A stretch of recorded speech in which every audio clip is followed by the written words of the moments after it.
저는 이 업계에서 한 20년 정도, 20년 좀 넘었네요. 20년 넘게 일을 해봤고요. 이제 그때 그 시대마다 그 주요한 그런 뭐라 그럴까요? 그 이슈들이 있더라고요. 뭐 이 PLM, 이 제품 개발, 제조업에 영향을 주는 주요한 어떤 기술의 변화들이 있었는데, 요 근래에 뭐 다 아시겠지만 가장 중요한 기술 이슈는 AI, 특히 에이전틱 AI가 아닐까 싶습니다. 그래서 오늘 내용은 기술 깊게까지 내려가서 설명드릴 건 아닌데, 요 근래 업계에서 전반적으로 이 에이전틱 AI를 특히 제조업에, 그리고 제품 개발, 그리고 제조, 그리고 서비스, 그리고 고객 경험에 이르는 전체 라이프 사이클에 어떻게 적용하는 게 좋을지에 대한 내용으로 이야기를 드려보도록 하겠습니다. 그 AI 공부를 하신 분들 아시겠지만, 사실 이 AI는 뭐 이 제조업뿐만 아니라 이 사회 전반에 대한 변화를 일으키고 있는 굉장히 중요한 뭐 과거 얘기됐던 뭐 여러 가지, 예를 들면 뭐 메타버스가 됐든 혹은 스마트 팩토리가 됐든 뭐 다른 여러 가지 이슈, 그 기술들과는 사실은 좀 차원이 다른데, 이 기술을 조금 더 되짚어 보면 아마 기억하시겠지만 2012년에 알렉스넷, 고양이와 개를 비교하는 그때 굉장히 화두가 됐던 거를 기억을 하실 겁니다. 그때 화두가 됐던 이유는 과거의 어떤 딥러닝 모델이 그 오류율이 상당히, 예를 들면 한 25%, 30% 이상 됐었는데, 이 알렉스넷을 기점으로 해서 뭐 15% 이하로 떨어지게 된 계기가 됐었고요. 그때의 이제 딥러닝에 대한 사회적 관심도가 굉장히 이렇게 높아졌던 것을 기억을 하실 겁니다. 그 후 10년이 지나서 2022년에 챗GPT라고 하는 오픈 AI가 생성, 과거에 이게 이제 퍼셉션 AI, 그러니까 인식에 관련된 부분이었다면, 이제 생성에 관련된 그 AI, 그러니까 챗GPT를 통해서 새로운 문서, 새로운 그림, 혹은 새로운 동영상까지 만들어내는 생성에 관련된 AI가 좀 더 주류를 이루게 되었고요. 뭐 저도 그렇지만 굉장히 여기에 많이 계신 분들이 다 뭐 AI를 뭐 업무에도 일부 사용하실 수도 있고, 그리고 실생활에도 많이 사용하실 거라고 믿고 있습니다. 그걸 넘어서 요 근래에 올해 혹은 작년부터 굉장히 화두가 됐던 게 에이전틱 AI, 그러니까 AI를 어떻게 에이전트화해서 마치 내 디지털 비서로 활용을 할까라고 하는 것이 화두가 됐습니다. 차이점은 인식하고, 그 다음에 뭔가를 생성하고, 그리고 뭔가를 직접 수행할 수 있도록 하는, 에이전틱 AI는 직접 무언가를, 예를 들면 뒤에서 설명드리겠습니다만, 내가 뭐 제품 개발에 관련된 업무를 한다라고 하면 실제 내 업무의 일부를 AI가 에이전트로 실제로 수행할 수 있는 것이 요 근래 가장 큰 업계의 화두가 되고 있습니다. 그걸 넘어서 다음 세대는 아마 결국은 이제 로봇이나 실제 물리적인 어떤 형상을 가진 것과, 이런 앞에 말씀드렸던 인식, 그리고 생성, 그리고 실제 뭔가를 액션하는 것들이 합쳐져서 그 피지컬 AI의 시대로 넘어갈 거라고 예상을 하고 기대를 하고 있습니다. 여기에서 에이전틱 AI, AI 에이전트가 갖고 있는 특징들을 몇 가지를 좀 설명을 드려보도록 하겠습니다. 뭐 다 내용들이 좀 많아서 다 설명드리는 것보다도 몇 가지 말씀드리면, 일단 페르소나를 갖고 있는 거죠. 그러니까 얘가 어떤 특정한 컨텍스트를 이해하고, 그 컨텍스트 기반으로 역할에 따른 업무를 수행할 수 있는, 그러니까 어떤 개인의 어떤 사람도 마찬가지로 어떤 사람마다 어떤 특징이 있고, 그 사람마다 어떤 일을 잘할 수 있는 것처럼, 그 사람만의 페르소나를 갖고 있는 것처럼, AI도 에이전트별로 특정한 페르소나를 갖고 있어서 특정 업무에 잘할 수 있도록 그렇게 트레인될 수 있는 거가 하나의 특징이고요. 제일 중요한 부분은 저는 이제 플래닝과 이 뒤에 오케스트레이션이라고 볼 수 있는데, 어떤 업무를 시키면 에이전트한테 어떤 업무를 시키면 얘가 업무를 쪼개서 일을 할 수 있는 범위로 쪼개서 그거를 잘 엮어서 수행할 수 있도록 한다는 거죠. 예를 들자면 얘가 출장을 가려고 하는데 혹은 뭐 가족과 함께 여행을 가려고 하는데 출장 계획을 세워줘, 여행 계획을 세워줘 라고 한다라고 하면 이 AI 에이전트가 업무를 쪼개서 예를 들면 항공권을 예약하는, 그리고 숙박을 예약하는, 그리고 기존에 업무와 충돌이 나는 부분에 있어서 업무도 재조정을 해주고 또 관련된 메일을 보내고 등등의 여러 가지 일들을 순차적으로 혹은 각각을 조합해서 이렇게 잘게 업무를 쪼개가지고 업무를 할 수 있도록 한다는 게 주요한 특징입니다. 그러면 이 AI 에이전트가 혹은 에이전틱 AI가 여기 와 계신 분들은 거의 대부분 제품 개발, 제조업에 계신 분들이라고 믿는데 PLM, ALM, CAD 그리고 제조 프로세스 그리고 서비스 영역에서 어떻게 적용될 수 있을까? 라는 고민들을 아마도 시작을 하신 분도 계실 거고 혹은 앞으로 시작을 해야 될 분들도 있을 겁니다. 몇 가지 예가 있을 수 있는데요. 예를 들자면 PLM 영역에서는 이제 PLM에는 굉장히 많은 정보들이 들어가 있습니다. 이 많은 제품과 관련된 정보들을 분석을 하는 에이전트. 예를 들면 관련된 문서들, 뭐 기술 스펙들, 이게 문서 형태로 들어가 있는 경우도 많을 텐데 그런 정보들로부터 문서를 뭐 요약을 한다든지 문서를 요약하는 에이전트, 혹은 설계 변경 프로세스가 있으면 설계 변경 프로세스를 분석해서 알려주는 에이전트, 혹은 제품의 부품들 중에서 내가 유사한 부품들을 검색을 하고 검색을 해서 재사용할 수 있는 부품들을 찾아주는 에이전트, 예를 들자면. 그리고 제가 많이 고객들로부터 듣는 것들은 우리 이제 사양이 굉장히 PLM의 중요한 부분이다 보니까 봄에 대한 사양에 대해서 검증해주는, 사양 오류에 대해서 검증해주는 이런 에이전트들이 실제로 PLM 영역에서는 가장 요 근래에 많이 대두되고 있는 에이전트들의 요구이기도 하고 또 조건들이기도 합니다. ALM 쪽에서는 주로 요구사항을 어떻게 잘 룰 베이스로 정리를 할까, 그리고 요구사양들을 어떻게 정리를 할까, 이게 굉장히 중요한 게, 그래서 본 관점에서 사용해서 말씀드린 것처럼 요구사항 혹은 요구사양을 잘 정리하지 못해서 그거로 말미암아서 발생되는 여러 가지 비용들, 예를 들면 자동차 업계라고 하면 요구사항, 요구사양을 잘못 정의해서 뒤쪽에 서플라이하고 협업해서 생기는 오류로 말미암아 발생되는 여러 가지 리콜들, 그리고 거기서 발생되는 손실들이 굉장히 중요한 이슈가 되고 있습니다. 그래서 예를 들면 요구사항이나 테스트 케이스를 새로 만들어주고 요구사항을 검토하고 테스트 케이스를 새로 만들어주는 요구사항과 매핑을 해서 이런 에이전트들, 그리고 ALM에도 중요한 이유 중에 하나가 추적성입니다.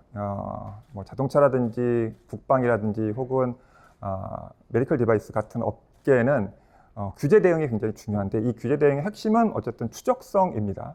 이 추적성에 관련된 부분들은 굉장히 많은 시스템들을 엮어서 정보들이 유기적으로 연계되어 있는지를 확인해 봐야 되는데 굉장히 손이 많이 가는, 그리고 많은 사람들이 필요한 일이죠.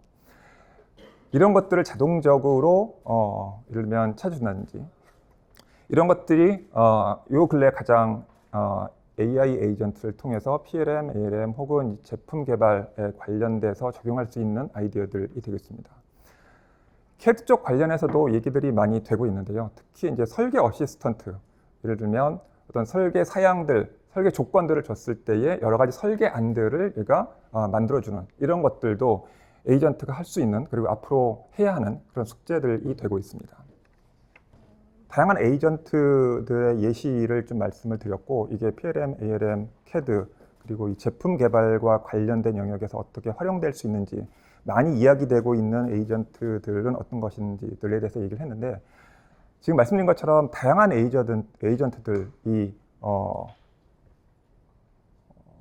얘기가 되고 있습니다.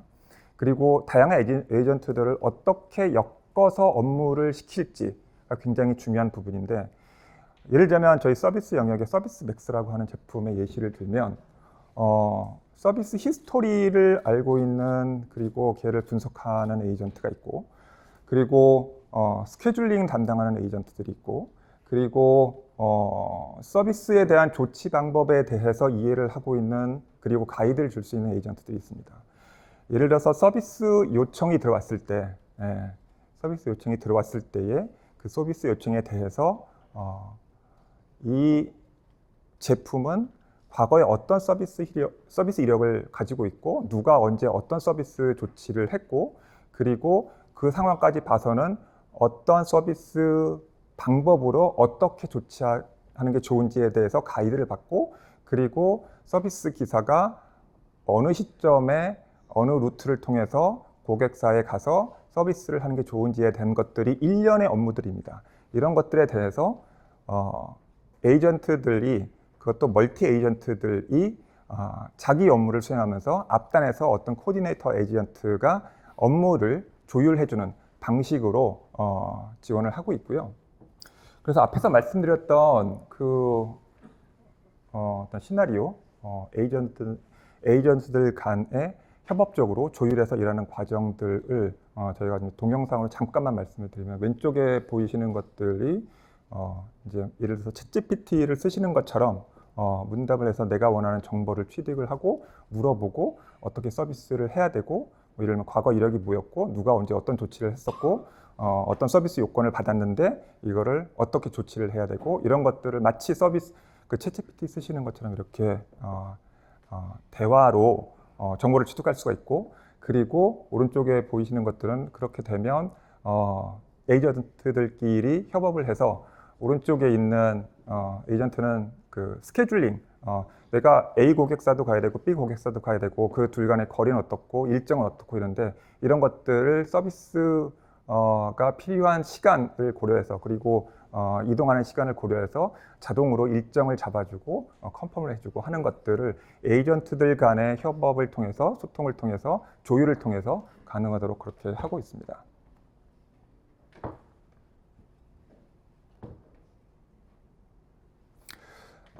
이걸 조금 더 확대를 해보면, 전사에는 굉장히 많은 시스템들이 있습니다. 뭐 PLM, ALM을 뿐만 아니라 디지털 스레드를 하기 위해서는 뭐 인하우스로 개발된 시스템도 있고, SCM도 있고, CRM도 있고, 뭐 MRP, ERP나 뭐 MS 등등의 다양한 시스템들이 있을 텐데, 이런 시스템들이 각자 지금 많은 제조업을 하시고 계시는 분들은 다양한 솔루션들을 가지고 그걸 잘 엮어서 사용을 하고 계실 거라고 생각을 하고 있습니다. 그리고 요 근래에 다양한 시스템 솔루션 벤더들이 다양한 에이전트들을 만들어내고 있고요. 그러면 고객 관점에서, 제조업을 하는 관점에서 이런 그 에이전트들을 어떻게 엮어서 궁극적으로 생산성을 높일까, 그리고 좀 더 혁신적인 제품을 만들 수 있을까를 고민을 하실 텐데, 저희는 이걸 하기 위한 전략으로 공통의 아키텍처 모델을 가지고, 아키텍처 모델을 가지고 그 모델을 기반으로 해서 저희 솔루션의 그 아키텍처를 동일한 아키텍처로 구성을 하고 있습니다. 여기서 뭐 기술적인 내용까지 다 설명드리지는 않겠지만, 굉장히 중요한 부분 하나만 말씀을 드리면, 여기 데이터 레이어에 보시면 시멘틱 모델이라고 하는 부분이 있습니다. 이 시멘틱 모델이 굉장히 이 디지털 스레드 기반으로 에이전트를 묶는 데 있어서 굉장히 중요한 부분이라고 저는 생각을 하는데요. 그 정보들을 어떻게 시스템이 이해하는 형태로 묶어줄까? 그러니까 다양한 시스템들이 있는데, 그 다양한 시스템들에는 다양한 형태로 시스템들 간에 서로 일치하지 않는 정보들이, 하지만 동일한 의미를 가지고 있는 정보들이 저장되어 있습니다. 예를 들면 고객을 식별하는 방식도, 예를 들면 어떤 시스템에는 이게 뭐 커스터머 아이디라고 될 수도 있고, 어떤 시스템에는 커스 뭐 슬래시하고 아이디 이렇게 될 수도 있고, 뭐 심플한 예입니다만 의미론적으로 각각의 시스템들이 동일하게 내가 자연어로 물어봤을 때에 이 자연어로 물어본 것들이 에이전트가 특정 데이터베이스만 접근할 수도 있지만 이게 여러 가지 데이터베이스의 여러 가지 시스템들의 여러 가지 형태로 물어보면서 에이전트 형태로 일을 해야 될 수도 있거든요. 그렇다라고 하면 그 시멘틱 모델을 통해서 어떻게 의미를 똑같은 내가 물어본 자연어로 물어본 의미를 똑같이 다른 시스템들로 이해를 할 수 있도록 할까라고 하는 맥락에서 시멘틱 모델이 굉장히 중요한 부분입니다. 그래서 에이전틱 AI를 하기 위해서 시멘틱 모델에 대한 고려도 중요한 부분이고요. 그리고 관련해서 요 근래에는 굉장히 많은 표준들이 나오고 있습니다. 뭐 아시는 분도 계시겠지만 예를 들면 뭐 A2A 같은 에이전트와 에이전트를 어떻게 엮어낼까라고 하는 부분도 굉장히 중요한 부분이고 그 부분에 대해서 굉장히 빠르게 업계에서 뭐 새로운 표준을 만들고 뭐 수용하고 혹은 뭐 지금 나오고 있는 대표적인 표준들 A2A 같은 게 뭐 업계 전반의 표준이 될 수 있을지는 모르겠습니다만 그러한 표준들을 기반으로 해서 에이전트들이 엮여서 멀티 에이전트들이 자율적으로 일할 수 있는 환경들이 앞으로 이쪽 그 에이전틱 AI 그리고 제조업에 도입하는 데 굉장히 중요한 부분이 될 거라고 생각을 하고 있습니다. 성숙도 모델을 조금 말씀드리려고 하는데요. 그 정보를 취득하는 그리고 실제 어떤 업무를 하는 그리고 자율화 단계로 이렇게 세 가지 단계로 진행이 될 것으로 보고 있습니다. 예를 들면 어드바이스 같은 경우에는 내가 PLM의 특정 에이전트에 예를 들면 PLM에 있는 어떤 정보에 대해서 물어보고 그 정보를 답하고 이런 정보를 취득하는 에이전트가 있을 수도 있고 그리고 어시스트라고 해서 실제 업무를 실제 어떤 업무를 수행하도록 하는 것도 될 수가 있고요. 이것들을 엮어서 자동화시킬 수도 있는데 이 부분을 조금 두 번째 단계에 있는 어시스트에 대해서 조금 더 상세하게 말씀을 드리도록 하겠습니다.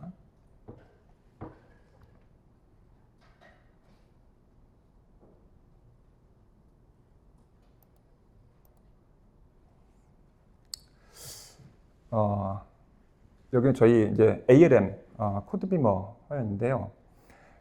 앞에서 잠깐 말씀드렸습니다만 요구사항을 정의하고 검증하고 그리고 그걸 요구 사양으로 떨어뜨리고 그리고 서플라이어들과 협업하고 하는 부분들이 굉장히 중요한 부분입니다.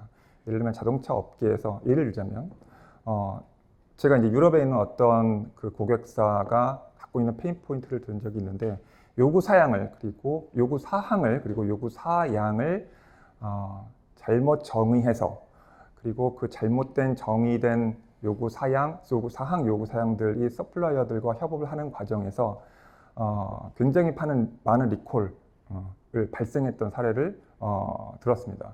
그래서 특히 유럽에 있는 OEM들 그리고 서플라이어들은 요구 사양을 어떻게 정의를 하느냐 그리고 예를 들면 인코스 시스템 엔지니어링 협회 기준으로 요구사항 그 시스템 엔지니어링 협회에서 요구사항을 잘 정의하는 가이드를 제시를 하고 있습니다. 그 가이드대로 요구사항들을 정의를 했는지에 대해서 젠 AI 기술, 특히 에이전틱 AI 기술을 이용을 해서 얘가 검토를 해주고 잘못된 부분이 있다라고 하면 중간에 계속 넘어갔습니다만 잘못된 부분 그 룰 기반으로 잘못 정의된 기반이 있다, 요구사항들이 있다라고 하면 그것들을 수정해주고 그리고 가이드해주고 이렇게 바꿔라라고 가이드해주는 그런 것들이 요 근래 가장 부각되고 있는 ALM 영역에서 부각되고 있는 에이전틱 AI의 유스 케이스가 되어 있습니다. 그리고 중간에 넘어갔습니다만 이 정의된 요구사항을 기반으로 해서 테스트 케이스를 자동으로 만들어주는 부분도 굉장히 중요한 부분이고요. 그 부분도 굉장히 오류가 많고 또 사람의 손이 많이 가는 부분이다 보니까 그 에이전틱 AI를 활용을 해서 이 테스트 케이스를 자동으로 만들어줘. 그리고 맨 끝에 잠깐 넘어갔습니다만 그 다른 언어로 자동으로 번역해주는 영역까지 이런 부분들이 다수의 에이전트를 통해서 ALM 영역에서 활용되고 있는 케이스이기도 합니다. 저희는 마이크로소프트하고 협업을 하고 있고요. 그리고 특히 앞에서 보여드렸던 그 유스케이스는 폭스바겐이 굉장히 고민하고 있는 유스케이스이고, 그 유스케이스를 기반으로 해서 솔루션들, AI 에이전트를 만들고 그걸 제품화를 하고 있습니다. 저희가 가장 중요하게 생각하는 것은 그거를 먼저 말씀을 드릴게요. 순서를 조금 바꾸서 말씀을 드리고 싶은데, 앞에서 여러 가지 유스 케이스들을 말씀드렸습니다. 제품 라이프사이클 전 과정에서 다양한 에이전트들, 특히 AI 에이전트들을 활용을 해서 제품 개발의 생산성을 높이고 또 제품 자체 혁신을 높일 수 있는 여러 가지 AI 에이전트들을 저희는 고민을 하고 있고요. 앞에서도 몇 가지 그 서비스 사례, 그리고 특히 ALM, 요구사항과 테스트 케이스를 정의하는 그런 에이전트들에 대해서도 말씀을 드렸고, 예를 들면 CAD 영역에서 설계 에이전트, 그리고 트레이서빌리티에 관련된 에이전트, 그리고 뭐 요구사항, 그리고 설계에 어떤 임팩트가 있는지를, 설계 변경이 있을 때 어떤 임팩트가 있는지를 분석해주는 에이전트 등, 그리고 제조 쪽의 에이전트들, 그리고 서비스 쪽 에이전트들, 이런 에이전트들을 잘 엮어서 제품 라이프사이클 전반에 걸쳐서 제품 혁신을 해야겠다라고 하는 것이 저희가 생각하고 있는 방향이고요. 그걸 하기 위해서는 제품 데이터 파운데이션을 어떻게 만들까라고 하는 게 가장 중요한 부분입니다. 요구사항을 정의하고, 그다음에 테스트 케이스를 정의하고, 시스템 베이스로 시스템 엔지니어링하고, 모델 베이스로 시뮬레이션하고 검증하고, 그다음에 애자일 기반으로 제품 프로젝트 플래닝을 하고, 그다음에 사양 관리하고 형상 관리하는 이 전 과정에 있어서 어떻게 제품 데이터를 잘 수집을 하고 관리할까, 그리고 그 수집되고 관리된 데이터를 기반으로 해서 AI를 잘 학습시켜서 에이전트들이 사람이 하는 일에 도움을 줘서 생산성을 높일까, 좀 더 혁신적인 제품을 만들 수 있을까라고 하는 부분이, 그리고 더 나아가서 제품 개발 영역뿐만 아니라 제조 영역, 그리고 서비스 영역, 그리고 고객 경험 영역까지 제품에 대한 정보들을 잘 수집하고 관리해서 에이전트들이 활용할 수 있는 형태로 묶을까, 잘 관리할까 라고 하는 것이 프로덕트 데이터 파운데이션, 그리고 그걸 AI에 활용할 수 있도록 하는 것이 저희의 전략이고요. 그거를 저희는 인텔리전트 프로덕트 라이프사이클이라고 부릅니다. 그래서 앞으로의 방향은 AI 기술을, 특히 에이전틱 AI 기술을 활용을 해서 그 인텔리전트한 제품 라이프사이클, 이게 하나의 시스템이 될 필요는 없습니다만 여러 가지 시스템들이 에이전트 기반으로 잘 엮어서 제품 개발 혁신을 하고, 그다음에 생산성을 혁신할 수 있도록 하는 관점으로 저희는 고객에게 밸류를 드리려고 하고 있습니다. 자, 여기까지 제가 발표할 내용은 다 말씀을 드렸고요. 앞에 서두에서 잠깐 말씀을 드렸지만 저희 그 설문 참여해 주시면 밖에서 푸짐한 경품을 드릴 테니까요. 많이 설문 참여해 주시면 감사하겠습니다. 여기까지 해서 마치도록 하겠습니다. 감사합니다.